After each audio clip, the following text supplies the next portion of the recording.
Ok, qual é a função dos anjos? Na aula anterior, estudamos muito sobre os querubins.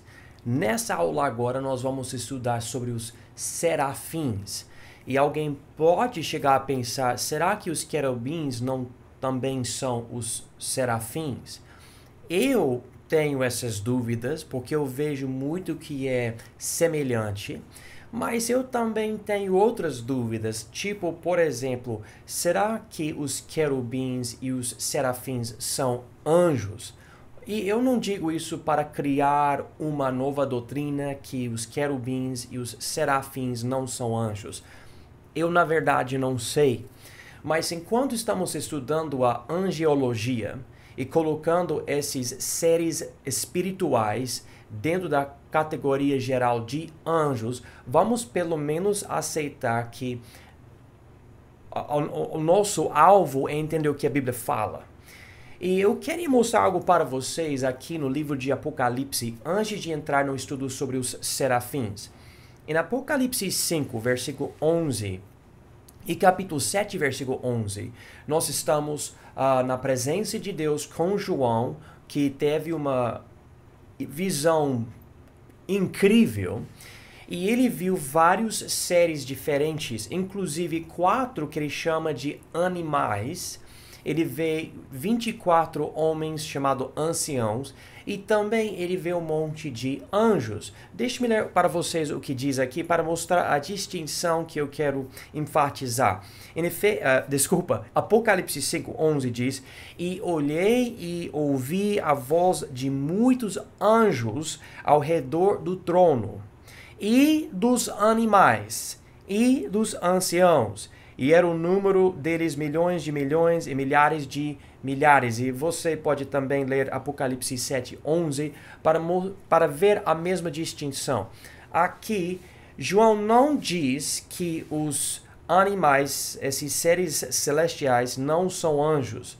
Ao mesmo tempo, ele dá uma distinção por falar deles e também por falar de vários outros que são anjos. Então, nós usamos a palavra anjo porque é uma palavra fácil de usar. Na verdade, quando consideramos tudo isso, a palavra anjo é uma palavra muito geral, porque quer dizer mensageiro. E podemos ver que esses animais aqui são um tipo de mensageiro, porque estão transmitindo uma mensagem para João, para que João possa transmitir para as igrejas. Então precisamos aceitar que, querendo colocar a palavra anjo aqui ou não com esses animais, estamos entendendo que ainda estão dando uma mensagem para nós. Então, quando consideramos os querubins, que estudamos na aula anterior, ou os serafins dessa aula, todos esses seres, quando nós estamos observando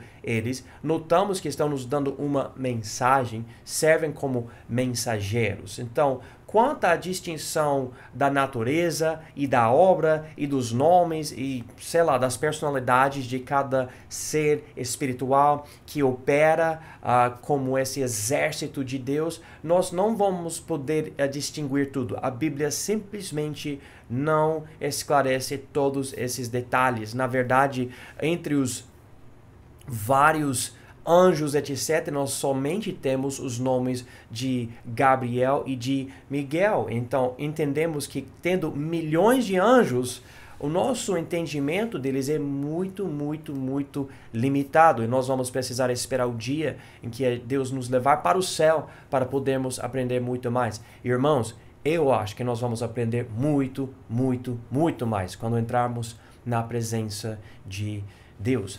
Na aula anterior, estudamos os querubins e nós encontramos eles aparecendo em alguns lugares, tipo o livro de Gênesis, o livro de Ezequiel, e também várias vezes imagens deles colocados nos lugares onde o povo precisava adorar a Deus. Por exemplo, especificamente o tabernáculo, que era uma tenda temporária, e também o templo, que era um prédio permanente. E nós notamos que esses seres tinham asas, tinham rostos de animais, etc. Seres fortes, representando um tipo de posição de guardião, protegendo a santidade de Deus, e chegamos a algumas conclusões. Se quiser, pode assistir a aula anterior, se não aprendeu essas coisas conosco. Agora nós vamos para os serafins, e essas séries são muito interessantes e se encontram somente no livro de Isaías, capítulo 6. Então, vamos para o livro de Isaías. Eu digo que se encontra somente nesse capítulo, nesse livro, Isaías 6, mas quando você começa a estudar, você começa a perguntar, mas será que não são também querubins? Eu não vou dizer nem sim, nem não. Outra coisa, e nós vamos futuramente aqui nessa aula ou na próxima estudar o significado da palavra serafim, nós notamos que essa palavra se usa em vários outros lugares da Bíblia, mas aqui, como seres espirituais na presença de Deus, algo muito parecido com os querubins no livro de Ezequiel ou no livro de Apocalipse, os animais, nós notamos que há várias semelhanças e precisamos entender essas coisas. Afinal de contas, nós vamos chegar a essa conclusão. Deus é maravilhoso, todo-poderoso, e Ele criou, além de nós, seres superiores a nós, que estão adorando a Ele e fazendo a obra dele. E provavelmente Ele dividiu, e pode querer dizer que existem serafins, que são serafins, querubins, que são querubins, e provavelmente outros seres também. Nós não sabemos, como eu falei, tem os animais, usando a palavra bíblica, Apocalipse, que estão no céu também. Vamos, então, ver essa história que nos dá a revelação sobre esses serafins. Nós vamos examinar a passagem e daí nós vamos examinar algumas semelhanças com os outros seres celestiais e umas diferenças também. Então, aqui em Isaías, capítulo 6, versículo 1, lemos o seguinte: No ano em que morreu o rei Uzias, eu vi também ao Senhor assentado sobre um alto e sublime trono, e a cauda do seu manto enchia o templo. Então, quando notamos os detalhes do primeiro versículo, Isaías, o grande profeta, está vendo uma cena muito interessante. O rei de Israel tinha morrido, Uzias. Agora ele vê outro rei, que é o rei dos reis, ele vê Deus. É como se Deus estivesse falando: agora, Isaías, pare de pensar nesse rei, ele é mortal, ele morreu. Você tem que pensar em mim, eu sou o rei. É só que Deus não está necessariamente no céu, ele está assentado no trono dele dentro do templo. Talvez seja o templo real do reino milenar. Eu não sei, mas é algo muito exaltado. Esse trono é muito exaltado e Deus, o Senhor, está nesse trono. E nós entendemos que esse aqui é uma cristofonia, ou seja, uma revelação pré-encarnada do Senhor Jesus Cristo. Jesus ocupa toda a glória do templo, diz aqui, e a cauda do seu manto enchia o templo. Ou seja, não haja espaço para a glória dos outros, somente a glória do Senhor Jesus. Diz aqui versículo 2, serafins estavam por cima dele, cada um tinha 6 asas, com 2 cobriam os seus rostos, e com 2 cobriam os seus pés, e com 2 voavam. Então, automaticamente, sendo uma pessoa normal, você pode ler isso e falar o seguinte: nossa, que coisa estranha, 6 asas, enquanto estão voando, estão cobrindo os rostos, mas como que esses serafins vão poder ver para voar e etc. E é muito provável a ideia, como eu falei na aula anterior, cada aparência de um anjo, que é algo visível para nós, serve como sinal, é uma mensagem, tudo que ele faz é uma mensagem, e provavelmente a ideia é que Deus é tão santo que até os serafins, esses seres espirituais, precisam cobrir os rostos para poderem servir a Deus na presença dele. Mas nós sabemos, esses são espíritos, não precisam de asas, não precisam de asas para cobrir o rosto, nem para voar, nem para cobrir os pés. Mas estamos vendo isso como um sinal, uma mensagem para nós.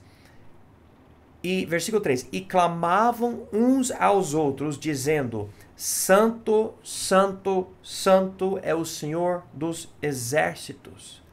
Toda a terra está cheia da sua glória. E talvez seja uma exaltação do Senhor Jesus no reino milenar, dizendo que toda a terra está cheia da glória dele. E esses serafins, essas criaturas tão interessantes, estão clamando. Esse aqui está clamando para o outro. Nessa passagem nós não sabemos quantos que há, mas fala que estão clamando uns aos outros. Qual é a pregação ou a exclamação desses aqui? É o seguinte: Santo, Santo, Santo é o Senhor dos exércitos. Por que 3 vezes fala da santidade de Jesus aqui? E é muito provável porque está falando sobre Deus inteiro, sendo Pai, Filho, Espírito Santo. 3 pessoas do mesmo Deus. É difícil explicar isso. Nós nem tentamos explicar isso. Simplesmente pregamos porque o que a Bíblia fala. O Pai é Deus, o Filho é Deus, o Espírito é Deus. Os 3 são pessoas diferentes, com nomes diferentes e obras diferentes, mas afinal de contas são o mesmo Deus. Nós não pregamos que há 3 deuses, ou Deus em 3 formas, ou 3 modos, mas são 3 pessoas do mesmo Deus com obras diferentes. O Pai, que é o soberano, que sabe de tudo, é todo poderoso, faz as coisas. Jesus, que se fez carne, habitou entre nós como um homem de verdade, mas ainda não perdeu a divindade dele, que nos salva, que morreu por nós, etc., intercede por nós agora, e o Espírito que está também intercedendo, a Bíblia ensina isso no livro de Romanos, mas também habita em nós, autentica a obra do Espírito Santo, autentica a palavra de Deus, e ele opera em nós até hoje.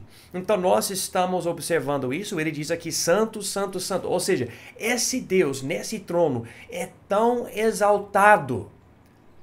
Precisamos falar Santo, Santo, Santo. Não há pecado, não há trevas, ele é perfeito, tão glorioso. E as vozes desses serafins são tão grandes. Olha aqui versículo 4. E os umbrais das portas se moveram à voz do que clamava, e a casa se encheu de fumaça.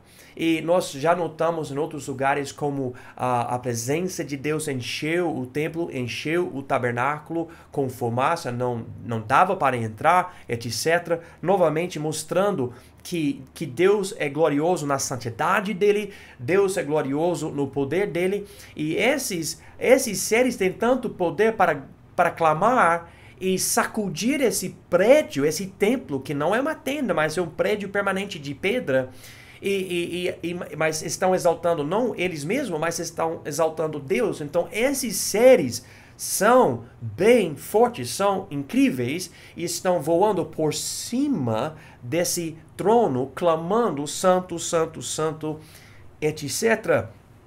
Isaías, ele estava pregando em capítulo 5, versículo 8 a palavra ai, versículo 11 a palavra ai, versículo 18 a palavra ai, versículo 20, versículo 21, ai desses pecadores aqui, ai daqueles pecadores. Ele fala, olha, vocês estão contaminados nos erros das suas vidas e o julgamento de Deus vai chegar e o castigo de Deus, etc. Enfatizando isso em capítulo 5.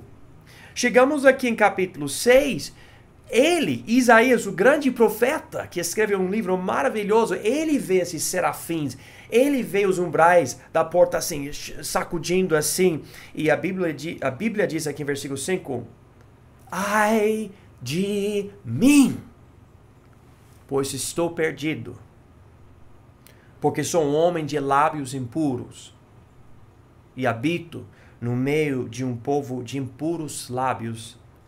Os meus olhos viram o Rei, o Senhor dos exércitos. Ele pregava contra os pecados dos outros, que não era necessariamente errado, mas nesse momento, vendo Deus, ele percebeu, e eu moro entre essas pessoas, e nem a minha boca está limpa. Ele pregou mensagens tão maravilhosas até esse ponto, mas nesse momento, na presença desses serafins, ele percebe, eu não tenho santidade. Interessantemente, os querubins enfatizam muito a nossa distância, dizendo, você não pode chegar aqui, você vai morrer. Os serafins estão enfatizando, você realmente é um pecador, mas esses serafins vêm com uma solução, que é muito interessante. Aqui, Isaías enfatiza, ai de mim, estou perdido, lábios ímpios, eu sou cara impuro, eu não com certeza, ele provavelmente se escondeu num canto do templo, eu não mereço estar aqui. Na verdade, dá para Deus me matar.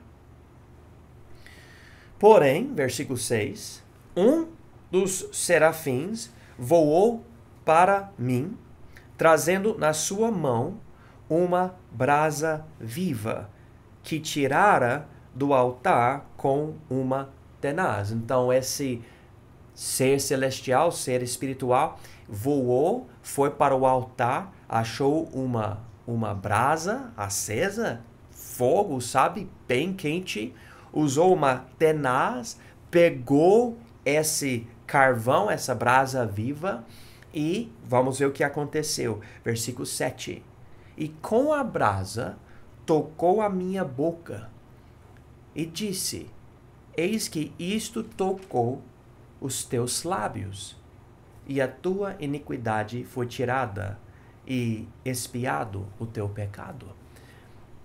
Que coisa incrível. É somente Deus que consegue fazer isso.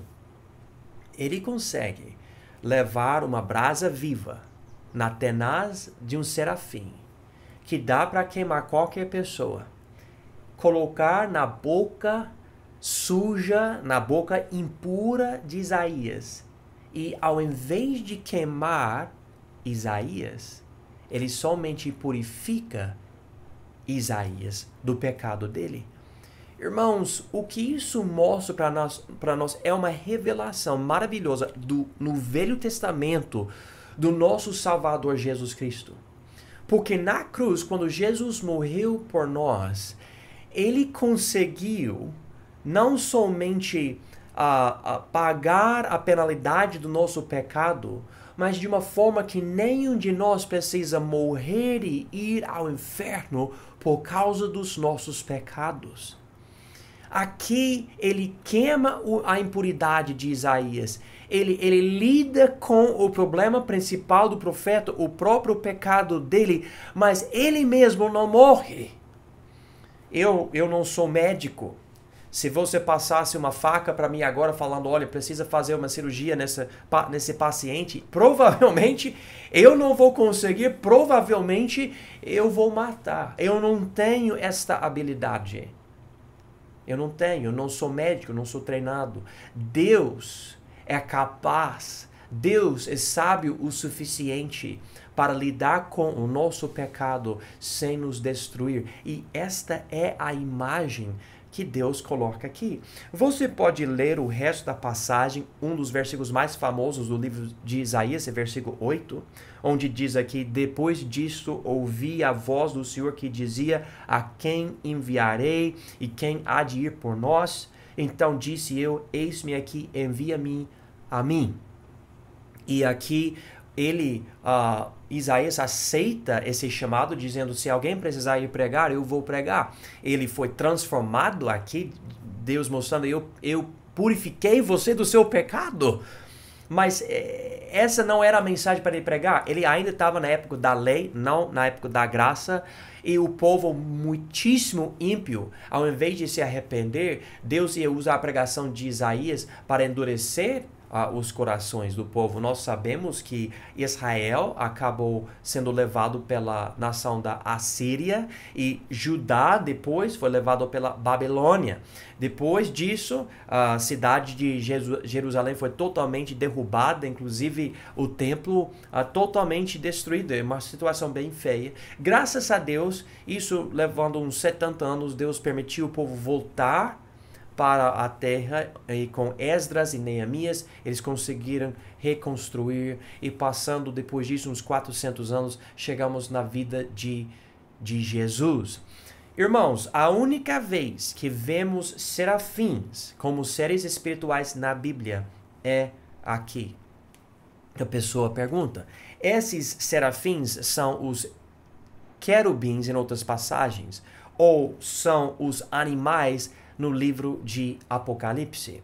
Bom, vamos pelo menos comparar algumas coisas. Eu tenho na apostila, que eu não coloquei ainda na internet, mas vocês vão poder procurar. Talvez você que está assistindo agora está assistindo bem depois e você pode achar. Mas na apostila eu tenho as referências bíblicas. Essa era uma das lições mais difíceis para eu preparar por causa da quantidade de passagens. Eu pessoalmente precisei pesquisar especificamente o hebraico para poder chegar a algumas conclusões. Eu vi uns artigos e vídeos e outras coisas sobre os serafins e eu fiquei na dúvida. E ao invés de simplesmente compartilhar o que alguém falou, eu queria pesquisar tudo. Então, se vocês quiserem, vocês podem pegar a apostila e vocês podem pesquisar cada passagem. Eu sei que estudando sobre serafins não é igual a estudar sobre como criar seus filhos para eles façam o que é certo, que para muita pessoa é bem mais prático e preferem. Eu entendo, mas ao mesmo tempo, vamos pelo menos compreender o fato que Deus fala para nós sobre serafins, seres espirituais que são invisíveis para nós hoje. É que Deus quer nos mostrar algo.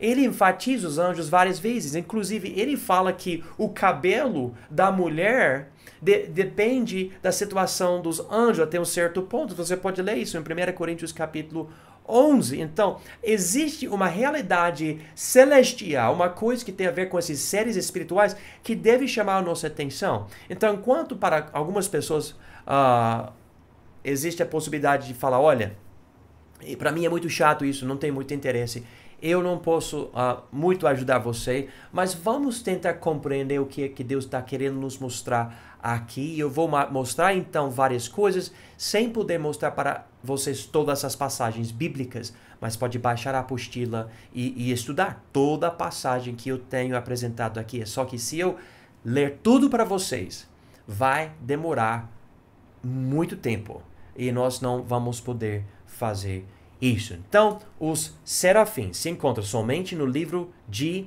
Isaías, somente capítulo 6.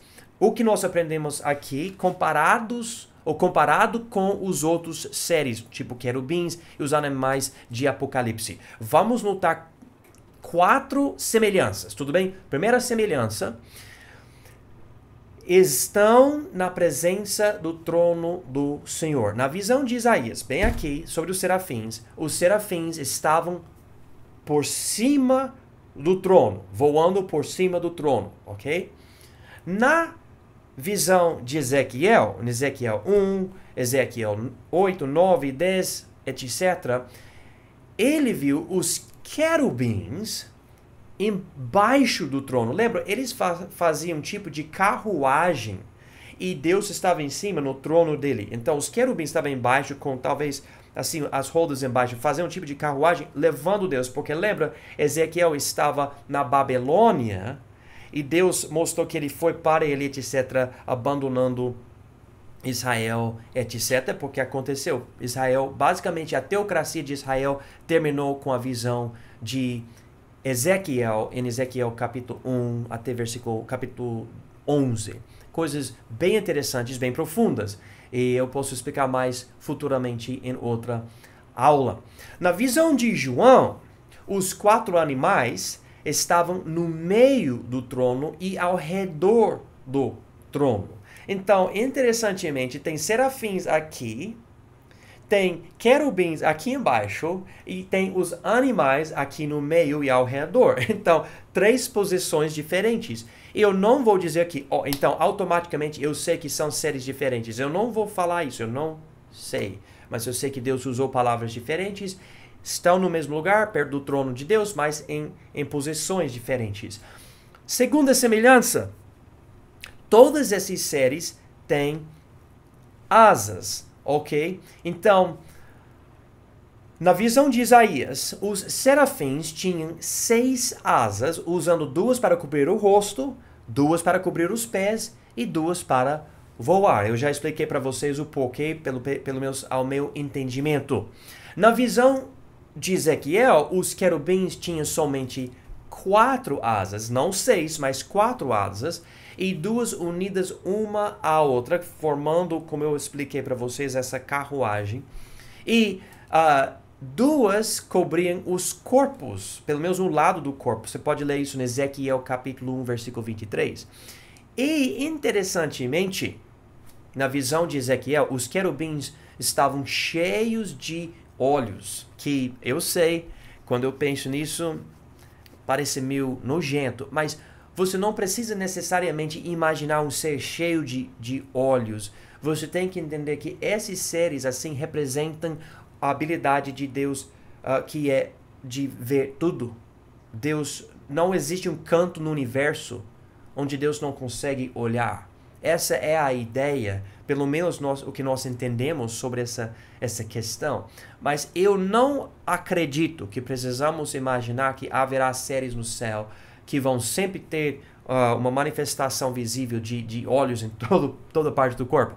Não estou dizendo que não vai acontecer, eu estou dizendo que nós não precisamos exigir essa interpretação, porque notamos como esses seres podem mudar formas, porque são principalmente espíritos invisíveis. As asas, interessantemente, na visão de Ezequiel, faziam muito barulho. E diz aqui como a voz do Onipotente. Que, novamente, eu não estou querendo dizer que esses seres são Deus formando quem Ele é. Mas, ao mesmo tempo, dá para ver que habita na presença de Deus, perto do trono de Deus, e a manifestação visível de cada ser é uma coisa que representa um aspecto de Deus, como os olhos e agora essa voz pelo barulho das asas, que é algo muito interessante. Na visão de João, os animais que ele viu no livro de Apocalipse tinham 6 asas. Então, serafins com 6, querubins com 4 e os animais com 6 de novo. E ao redor e por dentro, esses seres, esses animais estavam cheios de olhos também. Então, o que nós estamos notando é que o que João viu, por último, tinha uma mistura das coisas que Isaías viu com os serafins e o que Ezequiel viu com os querubins. Ok, agora a terceira semelhança. Todos esses seres conseguiam falar. Na visão de Isaías, os serafins clamavam poderosamente sobre a santidade do Senhor no trono. Então, enfatizando a santidade de Deus, inclusive falando santo, santo, santo.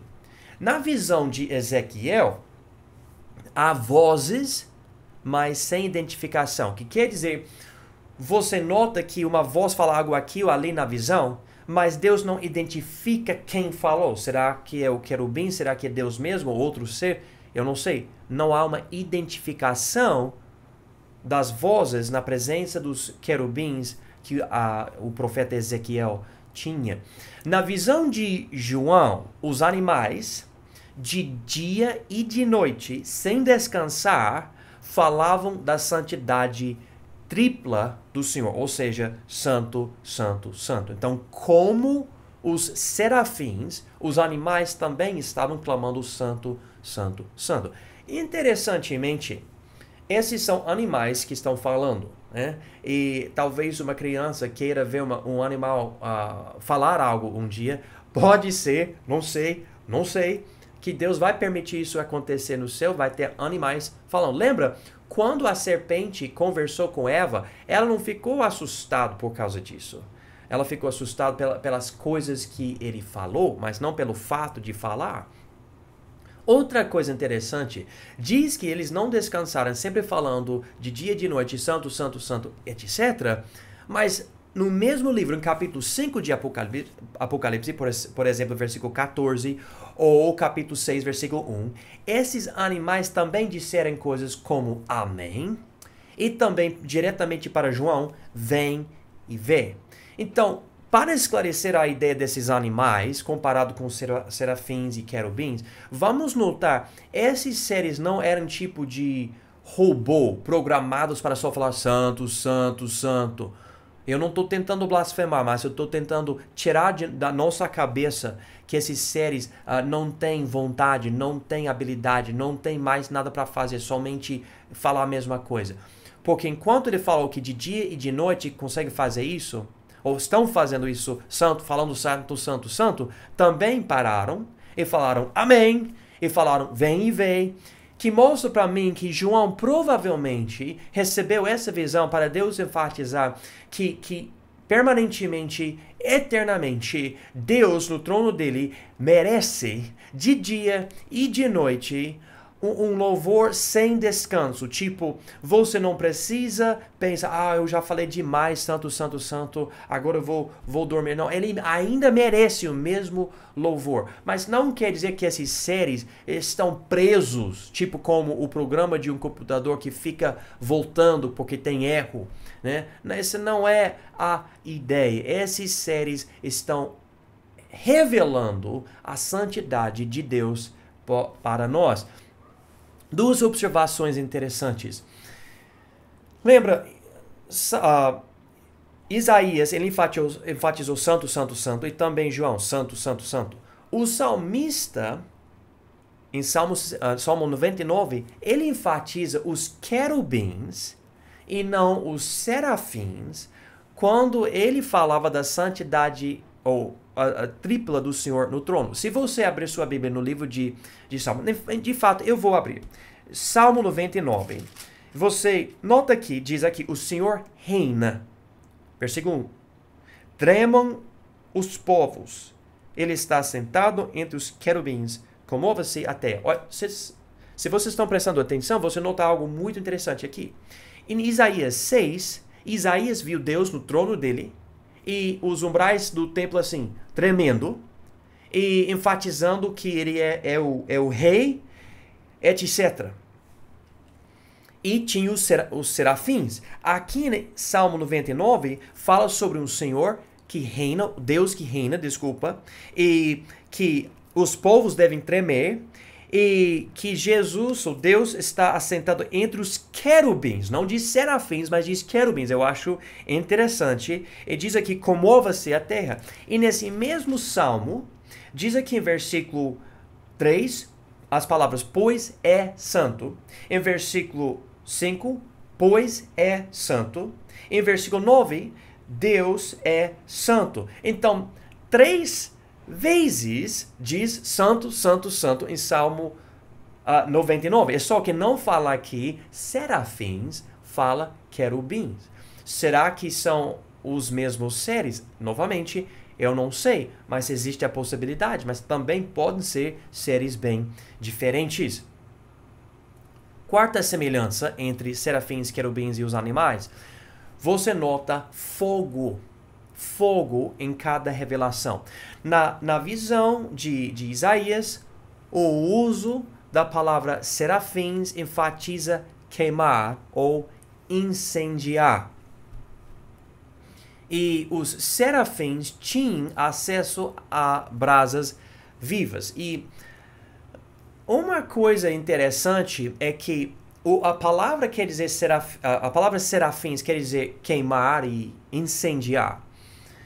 E tem essas brasas, mas esses seres que pessoas às vezes acham que eram um tipo de fogo com asas, um ser que tinha essa aparência, é só que, por causa do nome, serafins querendo dizer queimar ou incendiar, é só que esses seres também precisavam pegar essas brasas vivas com uma tenaz. Ou seja, estavam precisando de um instrumento para separar eles.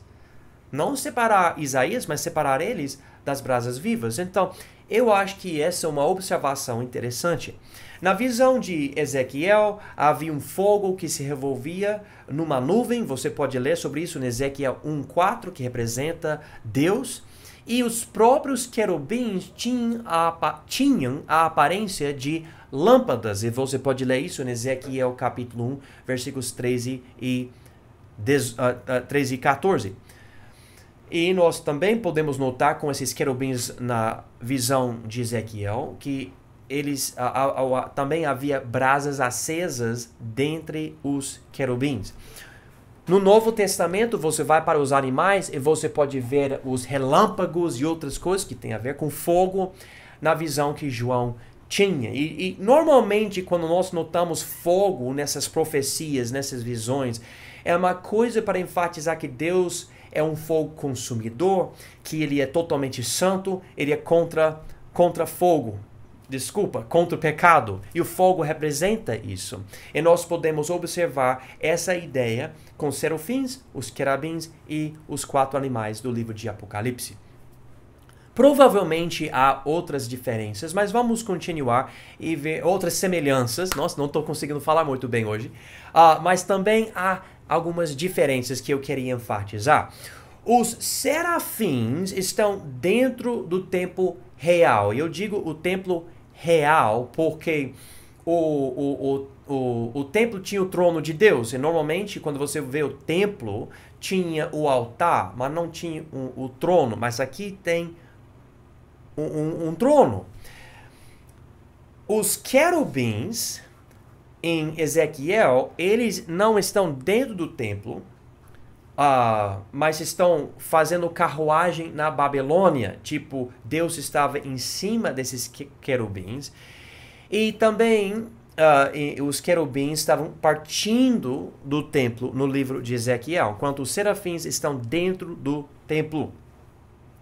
Os serafins também, outra diferença, não tem um número específico. A Bíblia não dá número para nós dos serafins no livro de Isaías.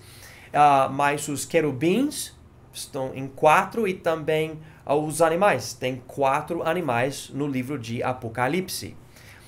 Também os serafins, na descrição da sua aparência...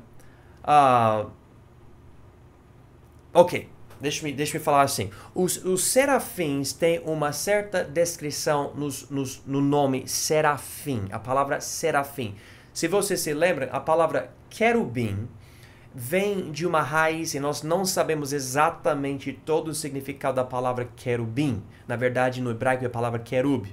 Mas com a palavra serafim, nós podemos chegar a uma outra conclusão. Podemos pegar a raiz da palavra e no hebraico as palavras têm uma raiz de 3 consoantes. E através desses 3 você pode adicionar outras consoantes com as vogais e tudo e criar outras palavras. E a palavra saraf, que é a palavra para que nós falamos serafim ou serafins, mas vem da palavra saraf, dá a ideia, como eu falei, de queimar ou de incendiar. Mas o nome também se liga com, presta atenção, serpentes. A primeira vez que eu vi isso, eu falei, serpentes? Mas como assim esses anjos? Tipo, tem a aparência de serpentes? O que é que você está falando? Daí precisamos considerar isso. Será que os serafins são serpentes voadoras? Tipo, existe a possibilidade que quando Isaías olhou no templo e viu o Senhor no trono dele, que ele viu também não simplesmente anjos com asas, como muitas vezes imaginamos, tipo homens com roupa branca, etc. Mas ele viu serpentes e você pode chegar à sua conclusão. Nós vamos simplesmente examinar algumas coisas. Como eu já falei, se precisar, pode baixar a apostila para comparar cada passagem. Você pode procurar na internet o hebraico de cada passagem, mas é muita coisa. E você pode ver o que aqui a Bíblia fala. O significado queimar ou incendiar provavelmente se refere ou à aparência da cobra ou ao efeito do veneno dela. A palavra serafim se usa todas as outras vezes no Velho Testamento para se referir ou à natureza ardente de serpentes ou a um tipo de serpente do deserto. E quando eu digo natureza ardente, eu estou falando especificamente do veneno. A capacidade do veneno queimar você quando você fica picado. Em Números, o livro de Números, e no livro de Deuteronômio, a palavra saraf, que é para nós a palavra serafins, modifica a palavra serpente. Então Deus usa essa mesma palavra que se encontra aqui em Isaías 6, falando desses seres celestiais, para modificar a palavra serpente no livro de Números e no livro de Deuteronômio. E com essa modificação, enfatiza que esses serpentes eram serpentes ardentes. E essas serpentes no livro de no livro de Números, no livro de Deuteronômio, picaram os israelitas. E muitos israelitas morreram. Então Deus usou essa palavra, saraf, para enfatizar isso dessas serpentes. Em Isaías, que estamos enfatizando, a palavra não é uma palavra tipo adjetivo modificando um substantivo, mas é um substantivo. E não está modificando palavra nenhuma. E ao invés de modificar, ela mesma é modificada por outra palavra em algumas passagens. A palavra que modifica a palavra saraf é a palavra voadora. Então, interessantemente, em Isaías capítulo 6, quando você vê os seres celestiais, estão usando essa palavra com a ideia de voar. Mas em outras passagens, em Isaías, usa essa mesma palavra falando de um tipo de bicho, um tipo de animal, que parece que tem a aparência de uma serpente que consegue voar. Talvez. Nós vamos ver isso, né, nas passagens. Mas daí, você pode, se você pensa como eu penso, você pensa, ok, tipo de serpente que tem asas, consegue voar, que tem a aparência de algo que queima, talvez, por causa do significado da palavra. Tá falando de um dragão? Tá falando de um dragão? A Bíblia tá falando de um dragão, né? E eu penso, não, mas daí você liga isso com os serafins em Isaías 6. Será que tinha um dragão aqui, outro dragão aqui? Talvez na presença do Senhor Jesus para mostrar algo para Isaías? Novamente, eu não sei, mas nós vamos considerar algumas coisas aqui das passagens bíblicas. Com certeza, é difícil aceitar que os serafins eram semelhantes a serpentes ou dragão, seja o que for. Todavia, os querubins são outros animais, ainda que têm características de homens.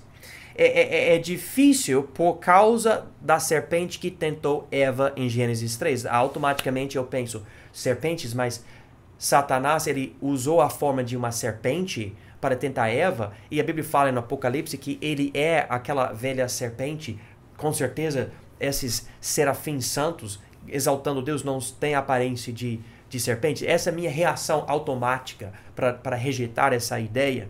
É difícil também porque dentro e fora das Escrituras, a serpente é um bicho astuto que engana, pica e mata. E eu penso, mas não, Deus não vai usar a imagem de uma serpente, né? Por causa disso é difícil para mim aceitar.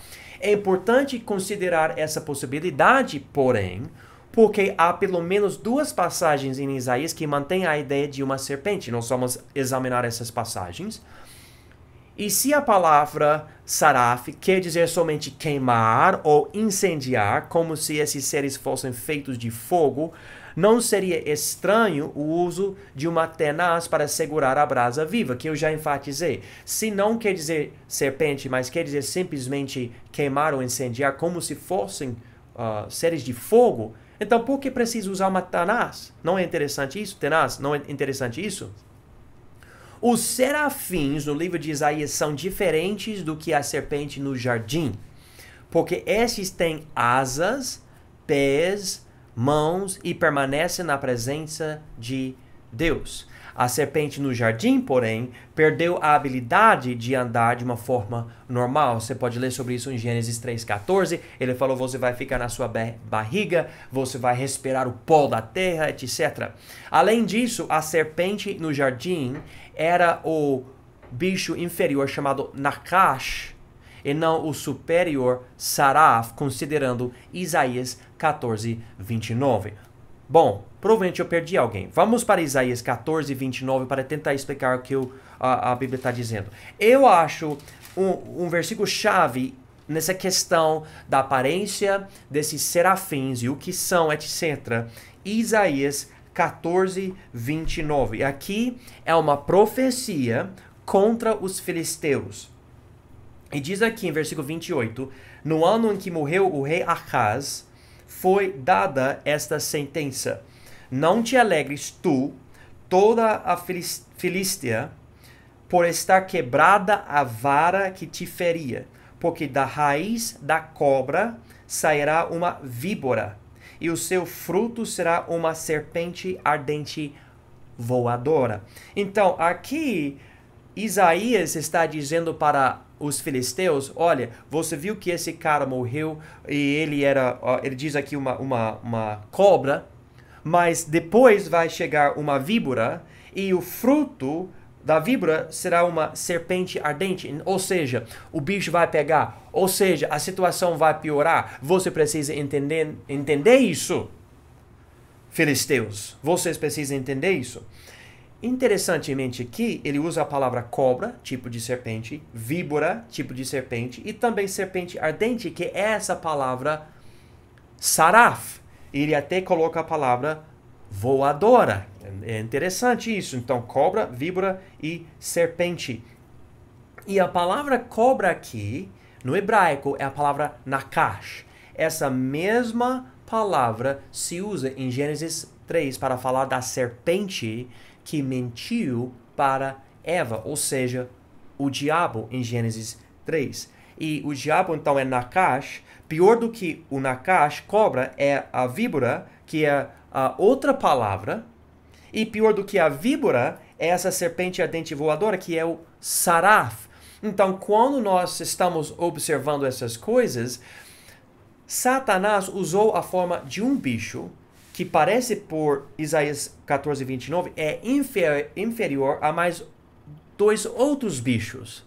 Aí eu não vou dizer que isso quer dizer que no reino dos seres celestiais, que Satanás era inferior aos outros. Na verdade, eu pessoalmente acredito, pelo livro de Judas, versículo 9, ele era um anjo muitíssimo forte que caiu, e nós não podemos achar que ele é um tipo de bicho sem muito poder. Pelo livro de Apocalipse, enfatiza que ele levou com ele uma grande porção dos anjos que também caíram com ele. Então nós não podemos imaginar que esse ser, esse diabo, é algo muito, muito pequeno ou fraco por causa dessas palavras aqui. Queremos simplesmente enfatizar que há uma diferença entre essas três palavras. E nós estamos considerando a terceira palavra, saraf, porque Deus usa essa palavra que fala de um bicho como uma serpente para descrever esses seres no trono de Deus, no templo real. Então vamos entender essas coisas. Há outras palavras usadas para falar de serpentes no Velho Testamento, como eu enfatizei aqui. Então é interessante comparar o uso de cada palavra para entender melhor o uso da palavra serafins ou saraf quando fala desses seres que o profeta Isaías viu em capítulo 6. Então, nós vamos notar que como eu falei, há muita coisa, eu passei horas e horas estudando essas coisas e eu sei que vocês não vão poder assistir tudo. Então, em vez de falar por bastante tempo, eu quero dar para vocês a ideia do que está acontecendo aqui. Tem essas palavras no hebraico, somente estamos falando do Velho Testamento, porque se encontra os sarafs ou serafins em Isaías no Velho Testamento. Tem nakash, tem sefá, tem saraf, tem tanim, tem shefifon, tem pethem, tem efer.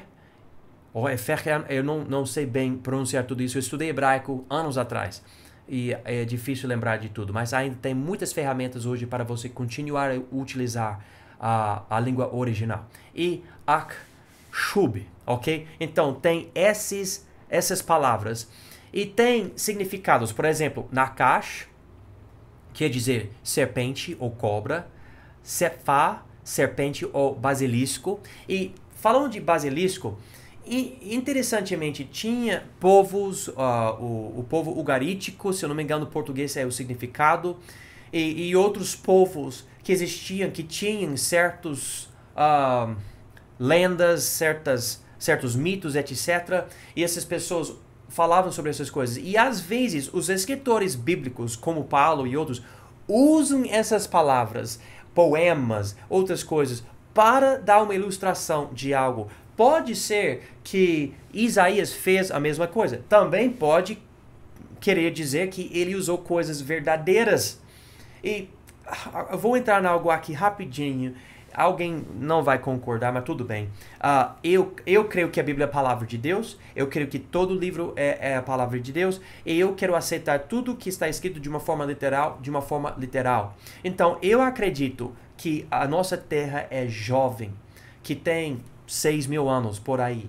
Eu não creio isso somente por causa da Bíblia. A Bíblia é a razão. Se eu não tivesse outras coisas, ainda eu acreditaria, porque eu tenho a Bíblia. Mas quanto a mim, quando você observa o universo e tudo, e o que os cientistas observam, não o que eles falam, mas o que eles observam, e falam sobre as observações, não que as conclusões deles, mas somente as observações, eu compreendo o que a Bíblia fala sobre catástrofe e tudo, para criar o mundo que nós conhecemos hoje. Eu acredito que ao longo do tempo, especificamente por causa do dilúvio, muitos seres morreram. Mas o fato que ele conseguiu, Noé, levar na arca 2 de cada animal, que existia, eu acredito, animais chamado dragão, naquela época que hoje usamos a palavra dinossauro. Então, existem algumas palavras aqui, é muito provável que ao longo do tempo, após o dilúvio, nós acreditamos que provavelmente a época do gelo, a era de gelo, aconteceu nos dias de Abraão. E isso por causa dos efeitos posteriores do dilúvio. Provavelmente, ao longo do tempo, vários animais, como os dinossauros, acabaram morrendo, não conseguindo viver e sobreviver. Muitos morreram durante o dilúvio, a maior parte, mas ainda esses não conseguiram sobreviver. E eu acredito, por causa de várias coisas, que existe a possibilidade da Bíblia, às vezes, falar de um animal que é um tipo de dinossauro, que para nós parece algo de falsidade, vocês não falam, algo ficticioso, e não existe mais hoje, mas existia. E você pode ler as palavras de Jó, as palavras de Isaías e outras coisas para pensar, peraí, será que... Eu não sei tudo o que está acontecendo, porque palavras sobre pesos, medidas, dinheiros, animais, plantas, nós não temos uma enciclopédia para explicar o significado de cada palavra na língua original. Ok, eu precisei resolver algo e por causa disso o vídeo ficou interrompido, mas eu vou voltar para essa lista de palavras hebraicas usadas para falar de serpentes e esse tipo de animal, lembrando que a palavra saraf também se usa para serpentes. Então, a primeira palavra é a palavra nakash. E nakash tem a ideia de uma serpente ou de uma cobra, usando as palavras que se encontram nos dicionários, etc. A palavra tsefar tem a ver com serpente e basilisco. E, interessantemente, os profetas, como Isaías, Ezequiel, etc., parece que às vezes eles usavam certas lendas ou mitos da época para ilustrar algo. E às vezes, tipo basilisco, outras são animais, nós não sabemos se são animais verdadeiros, ou são mitos, ou são animais que não existem mais hoje em dia. E como eu expliquei, eu acredito que os dinossauros passavam tempo com os homens tranquilamente, como eu enfatizei a idade da Terra e tudo. Se você quiser conversar comigo sobre isso, há muito para ser considerado. Tem ministérios inteiros, pelo menos eu conheço nos Estados Unidos, dedicados à ciência pela cosmovisão de um crente. Mas então, basilisco é uma palavra, sepá. Outra palavra é saraf, e saraf é a palavra que já estamos enfatizando, quer dizer serpente ardente, e também os serafins, em Isaías 6. Tanim é uma palavra interessante, porque pode querer dizer serpente, mas também dragão, monstro do mar, chacal, baleia. Tem um grupo interessante e parece que às vezes é um animal pequeno e outras vezes é um animal maior. Também a palavra chefifon, víbora ou víbora de chifres, petem, serpente venenosa, efé, um tipo de víbora, e akshub, víbora. E eu sei, em tudo que eu estudei, pode existir outra palavra hebraica na Bíblia que se refere a esse tipo de animal. Mas só para vocês terem uma ideia, Deus escolheu especificamente a palavra saraf para falar dos serafins que voavam no templo real por cima de Jesus no trono. Então, eu acho interessante isso. E essas palavras, como eu falei, em Isaías, enfatizam um tipo de serpente voadora no deserto, ou no livro de Números, no livro de Deuteronômio, era uma palavra que modificava as serpentes que picavam e matavam o povo de Israel. Voltando para essas palavras, eu vou enfatizar algumas coisas sobre cada palavra hebraica e eu vou terminar essa aula. Eu espero que vocês tenham podido entender até esse ponto, mas se não, vocês podem voltar para a apostila e ver tudo que tenho escrito. A primeira palavra é a palavra nakash. Nakash é a palavra usada para falar da serpente que tentou Eva. Entendemos que era Satanás, que ele provavelmente possuiu a serpente, e nós vamos lidar mais com isso quando lidarmos com Satanás e os demônios. A vara de Moisés, que se tornou uma cobra, uma serpente, se tornou essa palavra nakash. E interessantemente, nessa mesma passagem, usa também, ou nessa mesma história, usa a palavra tanim, outra palavra nessa lista de palavras, que se usa para monstros grandes no mar. Então tem a palavra nakash e a palavra tanim para falar desses serpentes ou cobras que eram o resultado do milagre quando Deus transformou a vara de Moisés. Eu já enfatizei as serpentes que picaram os israelitas.